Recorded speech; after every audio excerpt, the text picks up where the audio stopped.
story like the back of my hand. 'Cause I've heard it all before. You always say that you're the one that's in demand. And I don't know the score.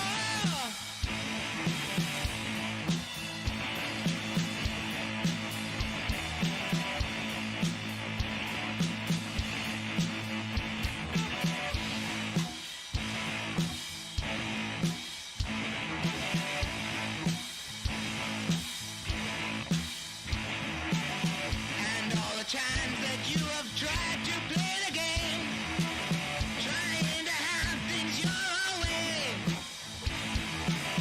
it's led to nothing and things still remain the same. And I don't wanna play.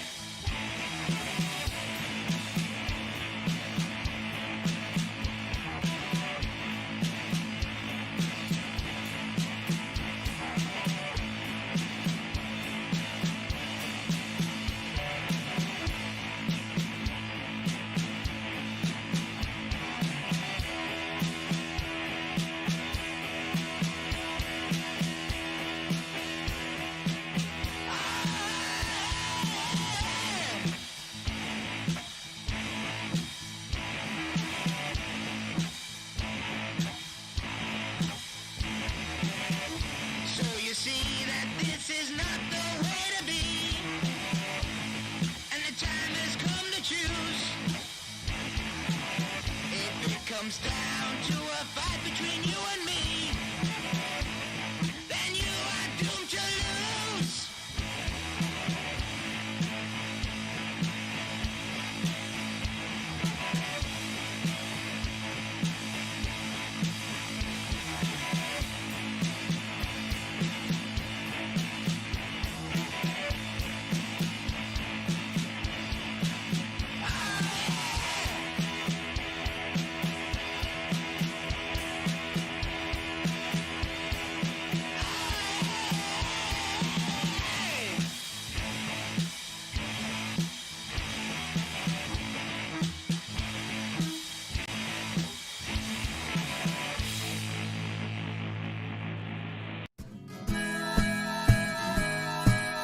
Keep the red flag flying here.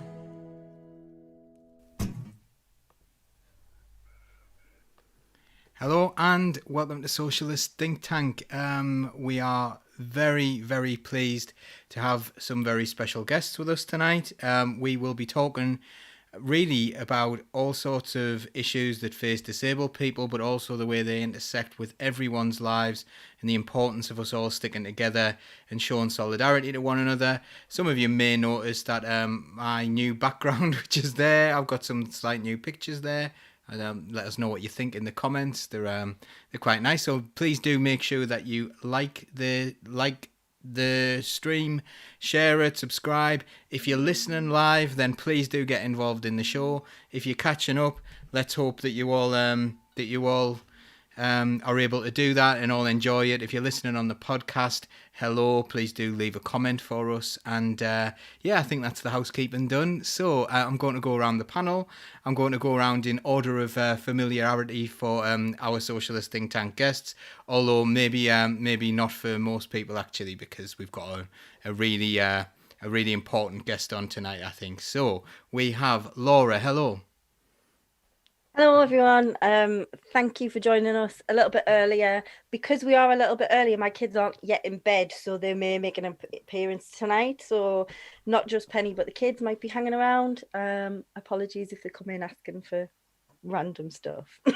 Yeah, I've just seen one of them sneaking around there. So, there we go. There's another sneaker. So, right on cue. And also, those of you who watch Political Unmuted or listen to Political Unmuted will also be familiar with Stuart. Hello, Stuart. Hello. How are you doing? I'm okay. I've had a busy day, so this will be a nice relaxed session for me. Yeah, I saw you in a cemetery earlier on. Yeah, doing my duties as a counsellor, making a long list. It's a very long list of maintenance that needs to go on. A bit like myself.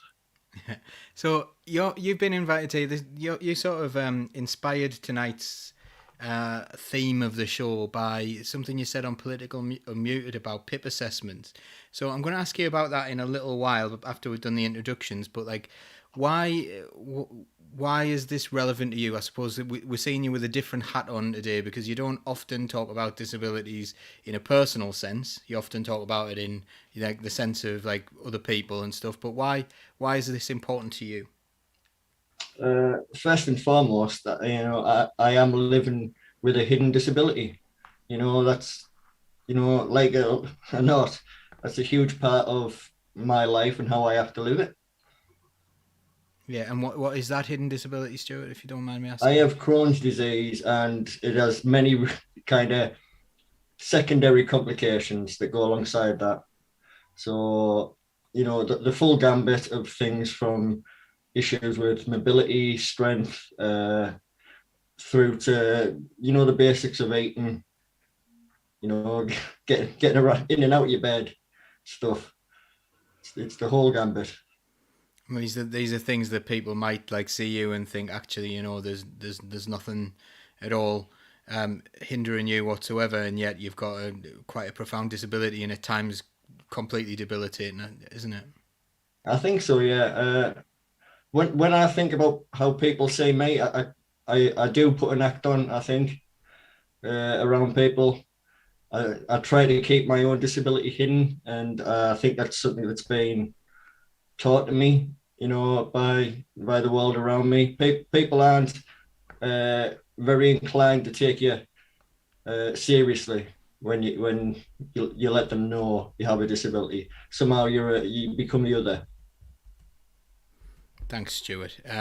Okay, and finally, I'm going to come to our very special guest, Paula Peters, who's joining us. You're from Disabled People Against the Cuts, is that correct? Yeah, that's right. Yeah. Good evening, everybody. And I saw you make a really powerful speech last Saturday, which you informed me was terrible, and it was probably the best speech of the day for me, or certainly up there anyway with another one that I saw before the rally. So can you just tell me a little bit about you? Can you tell the viewers a little bit about yourself? Well, like I say, I'm Paula Peters, and I'm a disabled person myself, and I think what people don't see for me to campaign, before I spoke at the People's Assembly demo, I had huge anxiety leading up to it. I live with rapid cycling bipolar and chronic depression and anxiety. I've, rheumatoid arthritis and POTS and hypermobility joint syndrome, a lot of other things going on. And traveling to London for first big major demo in like 15 months was massive anxiety for me. And, I wrote a post on Facebook the other day, to say, often before I speak and everything was even anxiety about coming on here, to be honest with you. And I don't find it often easy to speak on things. I think, I should have said this and I should have said that. And then I beat myself up about it.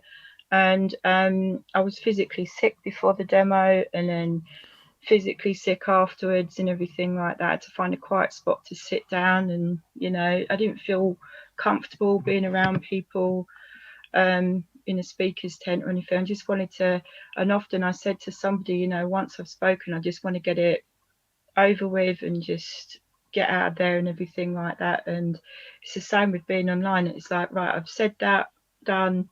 I don't even watch myself back or hate myself in pictures and everything like that. For me, it's when I take pictures, it's recording other people's participation in the demos and what they've got to say more than what I've got to say. I want to hear what other disabled people's experiences are rather than my own. So what Stuart's got to say is hugely important to me. What other disabled people have got to say is hugely important to me. It's not about hearing my story, it's hearing what other disabled people's stories are on the issues that they're impacted by that I'm interested in. So I did, traveling to London for hospital appointments because my rheumatologist is in London. And the first time I had a blood test last year, during the second lockdown, it was really, I had a panic attack in the taxi going up there, and everything like that, just seeing London open. But it felt like a bit like the apocalypse, to be honest with you, just a bit like, I don't know if anyone's familiar with the show Walking Dead with zombies and everything. It felt a bit like that, and it caused huge anxieties. I think the pandemic, for me, because I've been in the shielding category, so over a year pretty much of being indoors has been really, really, really hard. And I lost my aunt 2 days after my birthday from coronavirus, and lost an awful lot of friends. And then I was violently attacked in August, which left me with a fractured eye socket. I lost my mental health support during the pandemic. And I think a lot of people can identify with what I'm about to say, that there isn't, I've had to pay for long-term NHS, for long-term therapy. You can't get on the NHS anymore. And, having to find that money for therapy input. And I said to my therapist the other day that if I hadn't have had the therapy that I've had in the last 7 months, I'd probably be in hospital right now with a lot of stuff going on. And it's so important to highlight, what's happening in our mental health system, but also I think the impact it's having on PIP and work capability assessment claimants. When you haven't got access to your healthcare professionals, it impacts on the medical evidence for assessments, and that's happening to an awful lot of people, especially now with changes in the NHS. You can't get access to GPs and everything else as well, and getting hold of medical evidence is getting harder and harder and harder to obtain for assessment. When you've got assessments coming up, I think that's really important to highlight. Wow. Sorry to ramble on. No, it was really powerful, and sometimes I was looking there and I was thinking, I'm hosting this show, and you've got me a little bit. You got me a little bit emotional there, and I was looking at Laura, and I was thinking, shall I ask Laura to continue on with the questions? I was like, no, if I'm choking up, Laura will be. It's just hearing about your experiences. What happened when you were attacked, if you don't mind me asking? Oh well, they were local to me. We've seen, I think, during the pandemic, we've had the Mayor of London saying to people, use other forms of transport to get about, because obviously they're asking people not to use trains and buses and everything during the pandemic. And I think it's really important to highlight the fact that bus drivers and ticket office staff have lost their lives during the coronavirus pandemic as well. That's really important to stress that. But we've seen an increase in people using electric bikes and electric scooters, and especially people buying them, which actually they're illegal to use on pavements and roads. You're only supposed to use privately bought ones on private land. And we're seeing an awful increase of them. And I was out walking the dog. I mean, my dog was great therapy for me during lockdown, in the fact that trying to, have that permitted exercise while you were shielding. And there were 6 of them on these scooters coming. I didn't hear them coming up behind me. They frightened the hell out of me and my dog. And one of them come past me at speed and knocked me in the shoulder and set me into the wall. Then they come back at me, called me worse than shit. I was called a CUNT and worse. This is by 8 and 9-year-old kids. And one of them kept doing drive-bys, and these things can go at 15 miles an hour plus on the pavement. And I put my hand out to say to him, can you stop doing that? You're frightening me and the dog. And I got sworn. I tried to get away from them. Found out my partner and said, I think you need to come and get me because I'm in a spot problem here. And 3 of them followed me down the road. One of the little ones, he jumped off his scooter and started crying and said that I pushed him off. I didn't touch him. And the next thing you know, I'm trying to get around the corner, trying to get back to my partner's, and this car mounts the pavement at me and misses my dog's head by that. And she leapt across the car, didn't even have time to blink. She grabbed me by my hair and she punched me in the face several times, and I was left with a fractured eye socket. And they didn't know at the time I was covered in blood, and no one come out to support me. she was like devil possessed, and she made her 8-year-old child watch as she attacked me. And then a person come out and she wanted them to film what happened and me to put on social media. I'm on my hands and knees and covered in blood. I couldn't see out that eye. And yeah, it was a pretty, a woman came out and gave me shelter in her house to stop, she was trying to placate the woman, just trying to agree with everything she said to try and stop her attacking me, because I didn't know she had a weapon or anything like that. What happened to me was bad enough. And she called an ambulance and called the police, and they saw my injuries firsthand and said, I had blood in this eye I couldn't see, and they said that she'd be looking at grievous bodily harm, the person who attacked me. I was taken to hospital, and the staff were they were fantastic, but they were really upset with what happened to me and said I should press charges, but I was too frightened to, because there are reasons why I can't really go into, but I'm left with, I was told by the facial surgery team, thankfully I didn't need reconstruction surgery, but I was told that if I didn't get the feeling back in my face within 6 months, I would never get the feeling back. And I'm numb from that side of my face, from here all the way down. I can't feel anything. I've lost the sense of smell in my right nostril. It's completely numb, and it's blurry vision from the attack, and it's all on kids on e-scooters. They're a huge problem, and in my neck of the woods there and in cross London, they're used for crime, for drug dealing, for phone snatching and everything else. They are becoming a huge nuisance and dangerous for disabled people, because people with visual impairments can't hear them. If you're in a wheelchair, you can't get out of the way, and for people in mental distress, they are ramping up the distress. And obviously I couldn't get my GP was just, I'll ring this number.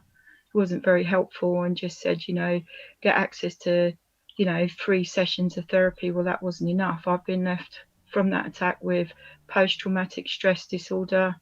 I haven't been able to sleep properly since the attack, and that was last August. Needing long-term therapy, which I've had to pay for because it's not available in the NHS. And now seeing that London are doing trials of these scooters. I mean, they stopped the e-scooter trial in Coventry because it was being misused and people renting them and giving them to kids. And so that is, they're becoming a huge danger. If you've got a mobility scooter, you're not allowed to, it's got to be 4 miles an hour. You've got to have high-vis clothing, and, there's regulation. But privately bought e-scooters, people are using them on the roads and on the pavements without helmets, and they can go up to 30 mile an hour plus. We had a teenage kid in our area involved in a collision with a car with one, and had serious head injuries and fighting for their lives in hospital a few months ago using one of these, and they're 14 years old. They're becoming a huge nuisance. But yeah, it was a really nasty attack. And when I first spoke to a journalist after what happened to me, for 3 days I just couldn't, which is why I think I'm still reluctant to talk to journalists, because every time I'm trying hard not to get upset here, really. It's really difficult to talk about because it's still traumatizing. And like I say, it's like if you've ever been to the dentist and you've had the injection when they numb you up, yeah, well, all on this side of the mouth here and everything and all there is just completely numb. I've got no feeling in it at all. So she's left me with permanent facial numbness and, blurry vision and a reduced sense of smell with just punching me in the face several times. It's absolutely terrible to hear. I didn't deserve that. She could have had a knife, she could have had a gun. I might not be here talking to you. And violent crime is on the rise, with stabbings and shootings and things like that. And, hate crime towards not just disabled people but other groups is on the rise as well. And, travelling around, you're going around your daily business, you don't know if you're going to come home again because things like this. you know. So much solidarity coming in the chat for you there. You know, people asking if there's anything they can do and what they can do to support you. So like Neil Terry, Anthony Riley, Jane Strange, Sarah Batty, Mia Mantry, all Neil Fairbairn, all commenting on the show tonight. Well, I just know. want to say thank you to everyone, because there was a crowdfunder that was set up for me after my attack, because I'm a JSA claimant, bless him. People contacted him, said they wanted to do something to support me, and I was inundated after the attack with flowers and cards, and they set up a crowdfunder for me, which was awesome. And I felt really guilty because people were giving to me when they couldn't barely afford it themselves, and I felt terrible about that. But the money they raised is helping me to pay for my therapy, which is ongoing, because without that support, I wouldn't have been able to pay for therapy, full stop. I wouldn't be able to have the treatment that I need right now, So I just want to say thank you to everyone who donated then, because it's meant so much to me that I've been able to have having the treatment that I really do need to deal with the PTSD and the sleep and the impact it's had on my, on me physically as well, which is still ongoing. But enough about my. Yeah, sure, you've got loads of other things to talk about. Like we could talk about that for an entire day. But again, and thank you for sharing, because I know that was really traumatic for you as well, and love and solidarity to you, and I'm sure like all our audience is saying that too. So that brings us into like how people are being treated. So like you're having to fund that treatment yourself. I'm going to come to Stuart first about on Political Unmuted. You mentioned your own experiences of PIP assessments, and I'm not sure if there's anything you want to share now at the moment, Stuart, about like what is the process and what is a PIP assessment. For those people who don't know, because we do have a worldwide audience as well. We'll have people in different countries who might not know what this is. Well, basically, PIP is the personal independent payment, which was designed to kind of replace a portion of the income related to, I don't want to say upkeep, but the extra costs of living with an illness or disability or an ongoing condition. And what happened with it is that it was kind of farmed out to private companies to run the interview portion of it.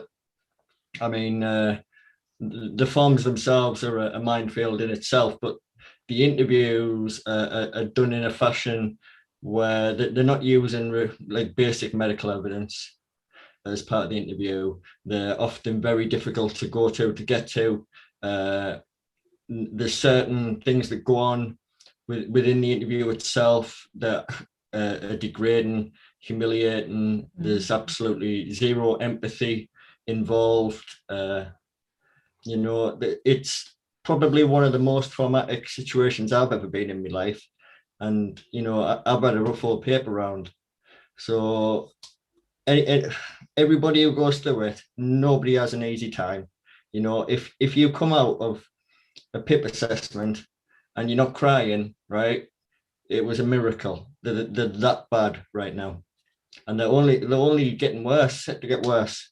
I can imagine them becoming much stricter as we move out of COVID into normality, shall we say. And it's terrifying for people. It really is. Now, one of the things that I'm going to come for some examples from both of you really shortly, but one of the things that really interests me about this is it hasn't saved any money, has it? So I suppose they have this we have this culture where people make poverty porn, and there's like there's Benefit Street and all that, where some people are taking advantage of the system, and it's portrayed as being the norm and how most people go on. So they bring in these assessments to try and say we're being tough on people with benefit sanctions, whilst at the same time just like allowing billionaires to get away with stuff. But am I right in thinking that this actually hasn't saved any money whatsoever and has actually cost money? Is that a fair thing to say? Yeah, I haven't got the figures to hand, but it costs considerably more than it would be just to sign off on every claimant who has put a form in and been,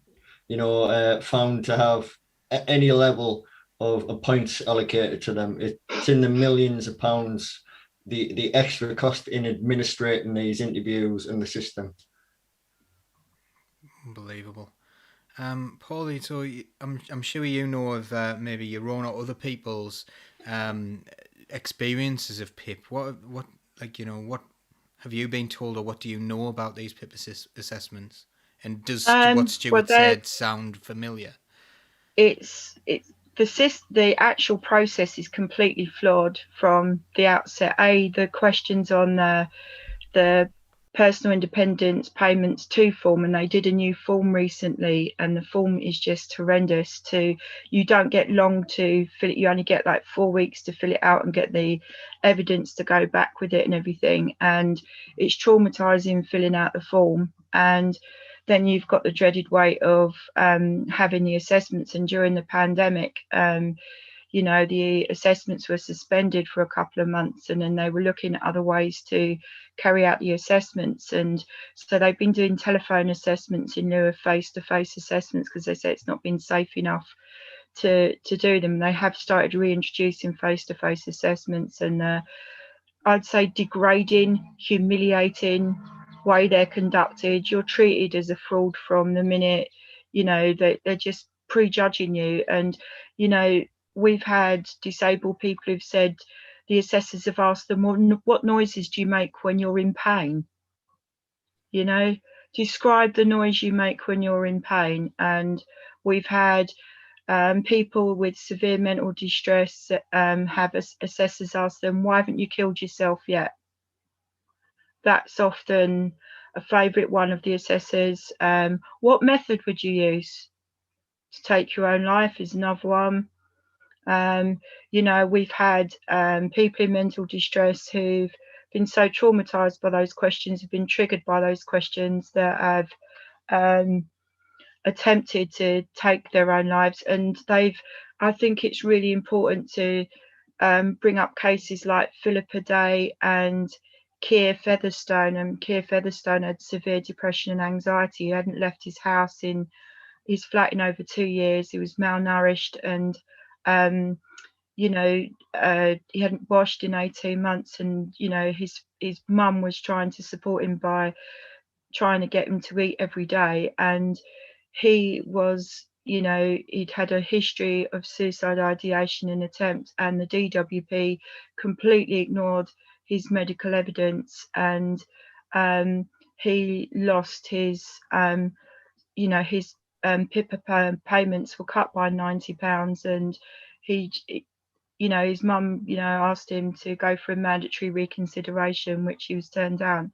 And he turned around and said to his mum, I can't go through the appeal, I just can't do it, I just can't face that. And there's thousands of disabled people and in that position. And sadly, and our thoughts go out to Keir's family and friends and everything, he took his own life because of what the assessment process did to him. And you look at Philippa Day, who family are fighting for justice about the entire PIP process, who took her own life after her personal independence payments were stopped. And and that's the same for the work capability assessment process as well. I'm sure you've heard of Jodie Whiting, and she took her own life in February 2017 after a work capability assessment. And her mum Joy is going through the courts right now to get a second inquest into Jodie's death. And there is a causal link between Jodie's death and the work capability assessment process that the DWP completely ignored.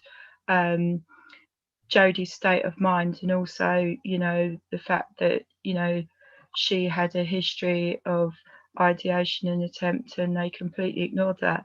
And it's got to be said that if you have a fluctuating condition or you're in mental distress, it seems these processes, they don't take in fluctuating conditions and or mental distress, because many people in distress also go to the assessments to dressed up and everything, but they've got a checklist. So you've got to be really unkempt to say you're in mental distress. and that's not always the case. But yeah, we've heard some absolute horror stories of PIP assessments and the humiliation and degrading, and it's got to be stressed regarding these assessments are really, really stringent, and benefit fraud is like 0.9%, you know, comparing to tax evasion and fraud, you know, and corporate tax fraud and everything, which is hugely, you know, high. The benefit fraud is absolutely minuscule. These tests are really, really stringent, and they're absolutely horrific to go through. It's got to be said. You know, we've seen, I think this was back in 2013, 9 out of 10 claimants who went through a work capability assessment, then their health deteriorated after going through one. That's got to be said. They're brutal assessments. They really are brutal. Laura, you know, neither of us are disabled, but we have family members who are, and we have, you know, we have friends and stuff who are. And I guess we generally just care about other human beings. How does it make you feel hearing all these awful examples and these terrible things? Yeah, well, I mean, like you say, I'm gratefully underqualified to talk about this. You know, I realize how in much of a great position I am because I don't have to live this. I wish I could say that I'm shocked, but the more I hear, the more disgusted I am at this country and the way we can treat human beings. I think it was Sarah Batty who said in the comments it's dehumanizing. That's exactly what it is, purposefully dehumanizing. Our government have such hate in everything they do, and a complete lack of respect, and I'm sure they don't see, and you know, I think it's been mentioned a few times, the intersectionality of all the issues that this government has given us with austerity, and all of their rulings, you know, always hurt those who need help the most. They've just got no shame, and you know, it wasn't that long ago that the first I knew about this was watching I, Daniel Blake, and thinking, oh my God, that's really awful. You know, and that's not even anywhere near the worst of it. And you know, you've got people sat in government saying, oh, that's just Hollywood, you know, that's not real. No, the real stories are far more upsetting and just devastating. And Paula, the fact I didn't know that no mental health services at all are provided by the NHS. You've got to pay for your own support. I mean, God, if there wasn't something that needed to be paid for more than people's mental health, but this government's shown a complete lack of care of anybody's mental health, even their own. Like they just don't care. They've never put this as a priority. And I think that's a huge factor in all of this, because being left alone to just sort yourself out and having to prove that you are deserving of vital help in such a degrading way that is upsetting and drives people to suicide. How is this not sending people into massive uproar? And I can answer that myself, in that the government are, you know, wearing down everybody in different ways. And so we haven't got a lot left in us. And you know, you've got people like Paula and Stuart who are battered down constantly, who have to go through these horrendous processes that are built for, not for them, but for the interests of rich people, because we don't want to give anybody else money, least of all people who don't do us any favors. You know, if a lot of disabled people unfortunately can't work, so they're not going to make any money for the government, so why should the government put their hand in the pocket for you? You know, and I do see that a lot in everything that the government does. I just think, you know, you guys, the bravery, and I will use that word, I know a lot of people don't like to use it, but the bravery and the drive and determination and the strength that you must have to find every day to be able to go out and advocate for disabled people's rights and everybody's rights, as I've seen Stuart do day in and day out, under the circumstances that you're having to live through, I find absolutely astounding. And I just think you should be absolutely applauded for everything you do. Not only because you make such huge gestures like Paula, being sick before you go out and do a barnstorming speech. I know you didn't think it was great, but I have it on good authority that it was absolutely fantastic. You know, that's huge. And you're saying there that you're more interested in other people's stories. Mm. I think everybody feels that. And I know for a fact that people are very interested in what you've got to say, and are very moved by it. You and Stuart. And everybody like you who finds that strength. We should be allied to that, and we should be helping to keep you up for that fight. And the whole thing is devastating and sickening for me. I think going back to what you said about therapy, just a correction, there is short-term therapy on the NHS, 6 to 12 weeks if you're lucky, which is, you know, instant access to psychological therapies, which is online, it's by phone, it's like a tick box questionnaire thing, and it's cognitive behavioral therapy. It's kind of like brainwashing your thinking. Or for some that may work, but you know, we're all different how we look at the world and how it impacts upon us, and our traumas and everything are vastly different. And a one size fits all for people in mental distress is not appropriate. It really isn't. And CBT just didn't work for me. It actually added to my mental distress. Actually, I remember several years ago when I had to go through that, and it actually traumatized me and actually caused me to end up in crisis where I needed hospitalization. And you know, there is a massive crisis in our mental health system. It's been chronically underfunded for decades, not just under a Tory government but subsequent governments before that. And you know, GPs are the first port of call when you're in mental distress, but many people don't know that only 10% of GPs have mental health training. They can opt out from that as an undergrad, and they have very little in the way of suicide awareness training or suicide prevention. And you know, many people in mental distress who are on highly lethal psychiatric medication are being supposedly monitored by GPs who haven't got that training and are being put at risk. And my GP surgery has got no GP with mental health training. I'm on a mood stabilizer called lithium. They do not know how to deal with someone like me who has rapid cycling bipolar. They haven't got a clue how to deal with it. They, you know, when I first went to this GP after losing my other one, you know, they said they'd never heard of it and they just didn't know how to deal with it. And I was told, get on with it, you know. And during the pandemic, when I needed this support, it just wasn't there. And there's millions of people across the country right now who can identify with what I'm saying. You try and get hold of mental health support right now. If you've got depression or anxiety, you will not be under a mental health team. You would be under the care of the GP. And going back to PIP and ESA, you try and get medical evidence for that.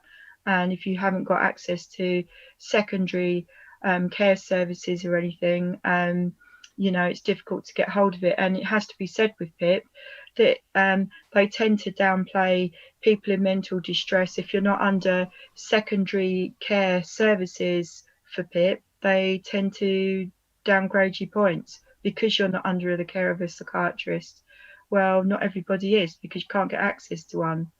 And that is a huge problem as well. I think, you know, I saw that on partners report for PIP. You know, you're not under a care of a secondary care, you know, mental health team, therefore your distress can't be that bad. Well, I'm afraid anxiety is that bad when you can't leave the house and it's having an impact on your day-to-day life. You need that support to live and everything, and they just dismiss it. Oh, you're not under a mental health team, therefore you're just exaggerating your mental distress. It's just again, really incredibly powerful stuff. I'm going to bring in some of the comments now. Rebecca Dixon McWaters has said that she has recognised disabilities, but she refused to apply for PIP because she can't mentally put herself through it, because she knows what her dad went through with them. We've got quite a few other comments around there. Interesting what you said about CBT as well, which is, for those of you who don't know, it's cognitive behavioural therapy. We might do something else on that at some stage, because one of our regular viewers and contributors, Mia Mantry, has spoken about her experiences where people have told her to go for that, and it's been a negative thing, and something that a lot of people find is a really negative thing. So we might be calling on you again, Paula, about that. But there's one here I want to bring to Stuart, which is Neil Terry. He says, we need to point out that not funding therapy leaves people damaged. That makes them less economically active. There's a direct link between health and wealth. Invest in health and the rest follows.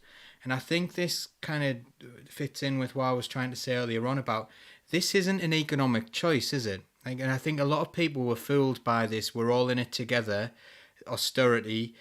People were fooled into thinking that this was economically necessary, but it costs more to have these PIP assessments. It costs those people, in the economy more. So I suppose if people were getting the right kind of therapy, the right kind of support, those people who were given the support would be being paid for that. They would buy things. That money would, whereas instead what we're seeing is during austerity, we've just seen a massive wealth transfer to the very richest. And I suppose, it's an ideological choice that they don't care about people. They don't care about people who can't afford to pay for their own care, and they don't care what happens to people. They're interested in making sure that the billionaires are okay and they can put their money in tax havens, I suppose. So, Stuart, I was going to bring you in. Maybe I've nicked some of the things you might say about that, but I know you've always got plenty of zingers in there. On disability, that's like 13 million disabled people in Britain right now, and they are socially valuable to our economy, if not economically valuable. Every one of those people in a capitalist society are buying and spending, and when we don't support people with the basics and to survive, to get by on, and we're not, Britain has a shockingly poor and cruel, unjust social welfare system. The money that those people spend is local. Helping disabled people helps your community, where you live. These people aren't just, how should I say, people begging for scraps. Helping these people helps everyone. And that's something that I don't think people understand. They just see it as a big spend. The amount of times you hear, well, there's no magic money tree spouted, when people are talking about things like universal credit and PIP, being like shockingly low levels. And there's the money there to fix it. We've seen the government spend billions and billions on crap they didn't need. And they basically made the choice to be cruel. They paid a lot of money to be cruel to disabled people. They've done it just as from their ethical standpoint. They've chosen to victimize us, and that's rotten. But it's not. It's also just not disabled people. Anybody who's having to depend on, I don't say state handouts, but the welfare system, universal credit, shockingly low. People are fighting to get that the universal credit uplift maintained and extended. Lots of people, the £20 uplift was just to support people through the pandemic. But funnily enough, it was attached to universal credit, and will have missed out lots and lots of people who are on legacy benefits. And those people on legacy benefits are predominantly those with disabilities, or those people who are older, who are basically the highest risk to COVID. and the government has chose not to support those people that little bit extra. They wanted to help, younger families. They wanted to a little bit better level, and they decided not to help us. Can I just go in on universal credit, because during the budget, going back to Stuart's quote, 1.9 million claimants are ESA claimants, are disabled people, but also on legacy benefits you got job seekers allowance and income support. These are all legacy benefits who Rishi Sunak completely ignored during his budget. We've got a campaign called 20 More for All, so that the uplift is extended to legacy benefits. And there are 2 disabled campaigners who are bringing a court case in the High Court at the end of September, just before the £20 uplift is actually ended, to explaining that leaving the £20 uplift for legacy benefits is discriminatory.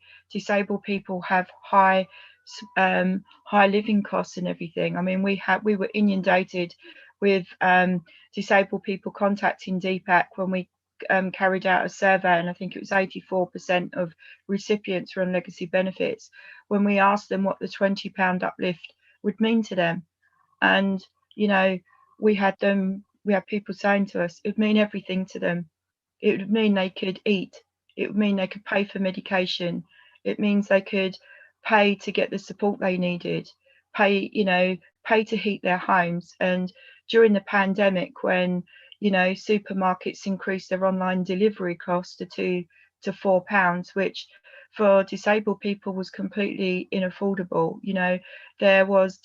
We heard of a disabled person who starved to death at the beginning of the pandemic, and disabled people have gone hungry during the pandemic, have been able to heat their homes when they've been shielding. They needed that support and they were denied that support. And Unite Community have a campaign at the moment called Council the Cut. They're fighting along with DPAC and many others to get the £20 uplift to universal credit made permanent. So they've planned a summer of activity, and on the 14th of July there's going to be a day of action across the country for people to get involved in. But support the court case in September. But it should never be forgotten that universal credit was designed to fail in the first place. It's designed to take support away and leave you in poverty. And it's an online system, and 13 million disabled people, 1/3 of that number, can't access a computer, can't fill out, the online system. And it's designed with conditionality at its heart. We're saying that universal credit needs to be stopped and scrapped and replaced with a fair and just social security system with a safety net that's there in hard times. And that is what the Beveridge report was all about. The welfare state was founded with security from cradle to grave, with a safety net when people fought on hard times. And what the government has done is just rip the safety net away. And what they are about is abolishing the welfare state in its entirety, which includes the NHS. They want to replace it with a insurance model based system where you pay for treatment, but also if you're sick, when you're working, you save money for when you're sick. So you have an insurance based sickness system. Well, we pay national insurance. That's there for the NHS, and it's there for when you fall on hard times. And, like Stuart and I, when you've got an impairment, you've got you need that support. That's what it's there for, and that's what it should be there for. But it's not with this government. Absolutely. Laura, I'm going to come to you. Have you seen any comments or anything, or have you got any comments to make yourself? It's funny you say that, because I've just seen a comment. Mia always says really insightful things, and she's just posted a comment that I just think is absolutely perfect. And she says, the thing to remember is that disabled is not an adjective, it's a verb. Disabled people are not disabled because of anything to do with them. They are disabled by a society that actively disables them. More needs to be made about that. When society adjusts to include disabled people and they are able to participate in society, they are no longer disabled. I think, like, that's just a mic drop moment for me, you know.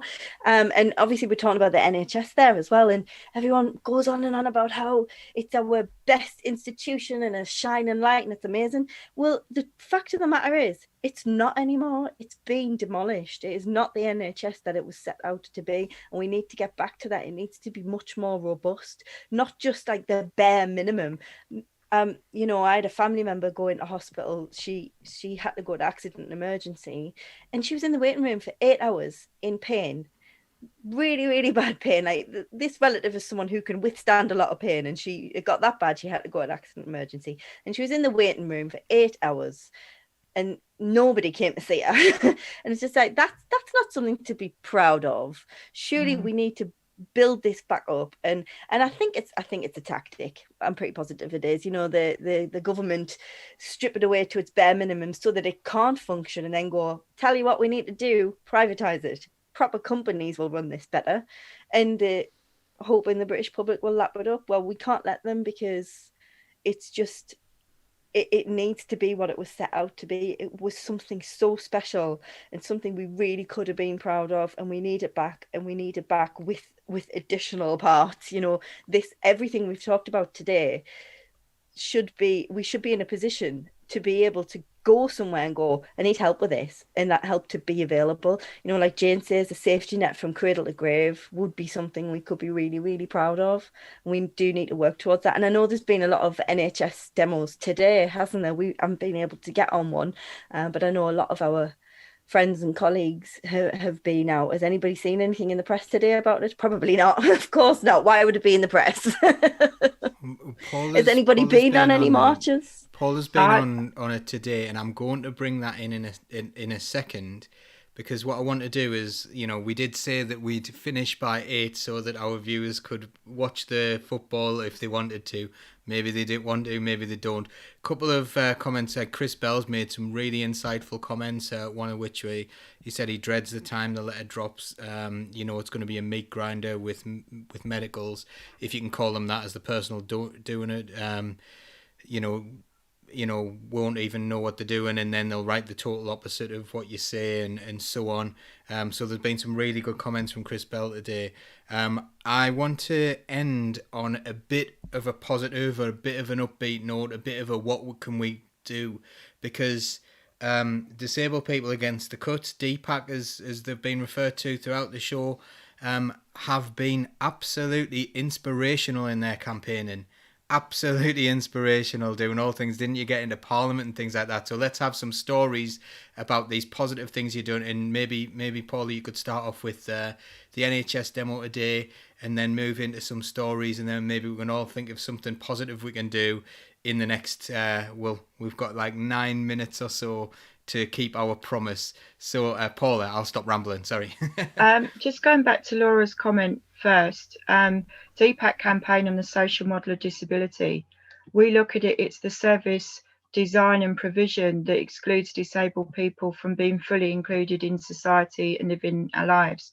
You still have an impairment, but what it is, it's, say for example, replace the steps with ramps, you know, keep the guards on the train, keep the ticket office staff in the ticket offices, keep the station staff on the platforms, for example, like that. We want to be fully included in society, living our lives. You still have impairments, but if you have the right support and everything, you can be fully included in society. And I think that's why the fight for the right for independent living to be enshrined into law, because the UK doesn't have the right for independent living to be enshrined in UK law.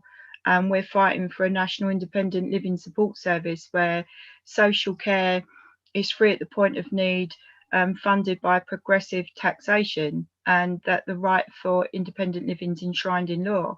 And the Labour Party just recently said, Dagram Debonair actually turned around and said, oh, if, you know, we campaign for free social care, it's a stick for the Tories to beat us with. Well, my message to Labour is, well, austerity and the pandemic and the impact it's having on people should be a stick to beat the Tories with, and they're no opposition at all. But going back to campaigning, you know, yeah, I mean, we do a lot of direct action campaigning on civil disobedience, and 6 years ago we stormed Parliament for the right for independent living. We nearly got into the House of Commons chambers, and it's important to stress. I mean, you know, I was there for that action, and when we blocked Westminster Bridge in 2015 with a great big 30-foot balls to the budget banner and the two fingers up to Parliament when they cut the ESA work-related activity group by 35 quid, it's important that you know, we keep hope alive and tell people that you can do something about you know, the fight that we're in. It's important to resist the government, and also I think it's important that while our right to protest is under attack as well, with the bill going through Parliament on Monday, we're going to have a hell of a battle to have that right to protest. And what I say to people, however you campaign, join your voices to ours, because each and every one of you make a difference. However you can, you write to an MP, you just share your story, however you can do it. But yeah, the storming of Parliament will stay with me a lifetime. I still, you know, still smile about that now. It's been 6 years ago. It was a great action that day, brilliant action. Someone put photographs of that on Facebook the other day and everything, and there was a lot of people didn't know about the action. We actually planned that action and the balls to the budget action in the RMT boardroom, and the RMT have been a great support to Deepak, as have a lot of groups and trade unions, and they've, you know, affiliated to us and given us money, which has helped get disabled people active in campaigning on the streets and being able to participate, and we're really grateful for that. That is so brilliant as well, and I've seen some of the like bits of footage from that. I think I may have been watching live. You know, I think they were kind of just they cut away. I was watching some boring news channel where they were trying to do an interview, and then all these people come in, and it was you know, the people who they've been talking down to as if they haven't got any strength, and they came in, and what a show of strength that was by disabled people. What a wonderful message that is to everyone. So solidarity to you for that, and also to the RMT, who were absolutely amazing. Stuart, you're in Unite Community. You're really heavily involved, and you got me to do a video before, didn't you, for the keep the universal credit uplift. So how do people get involved in that? How can people get positively involved in this? Because this does help disabled people. It helps all sorts of different people as well, who disabled or not. You know, I think the first thing to do is, if you can, join.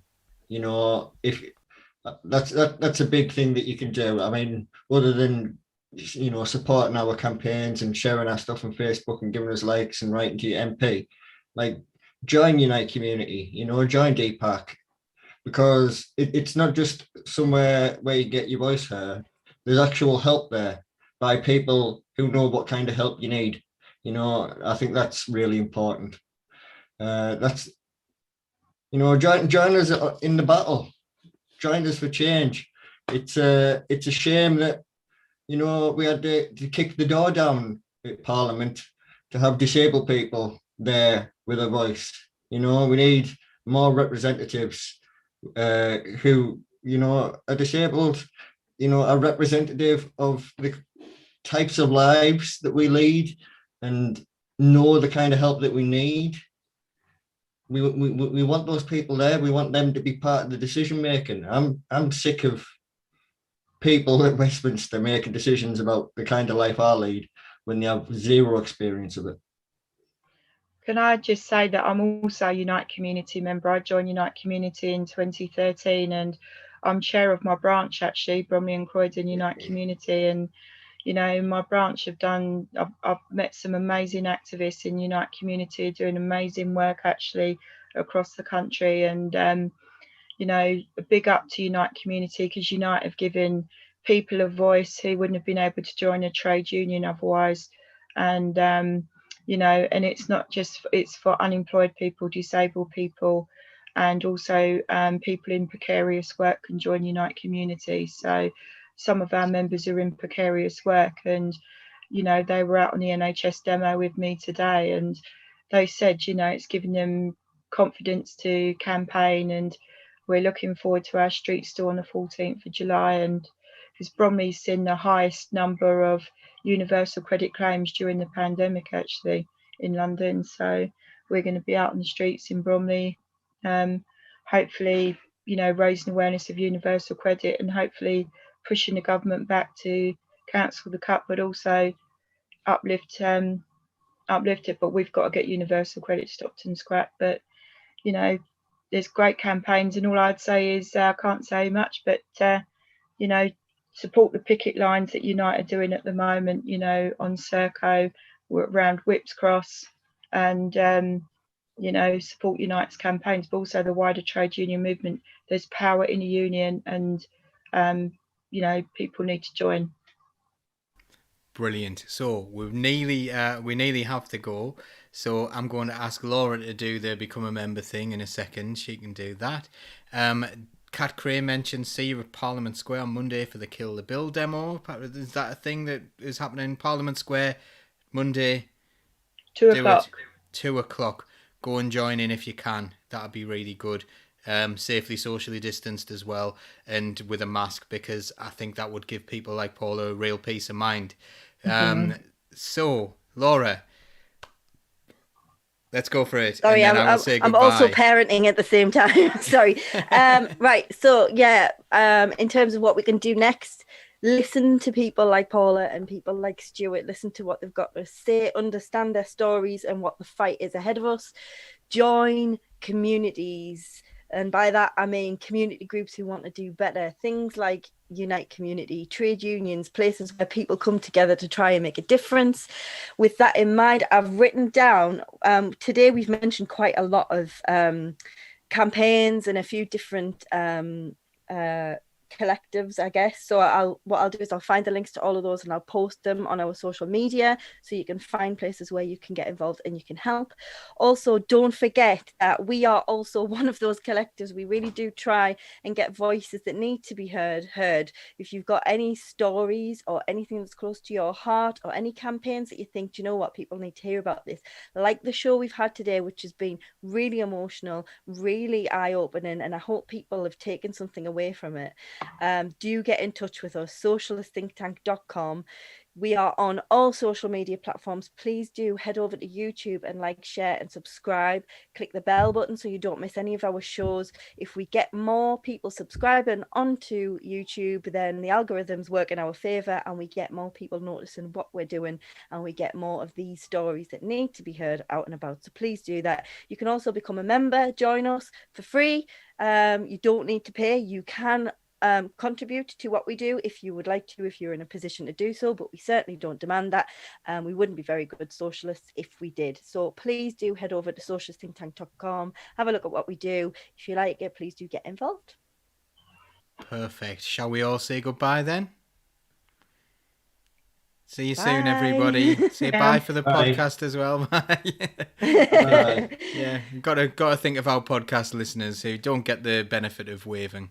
So we will see you all soon. In solidarity to you all, and thank you to Stuart and Paula, who've been absolutely amazing, and you will have our eternal solidarity. Take care, everyone, and see you soon. Nice to meet you, Stuart, Laura.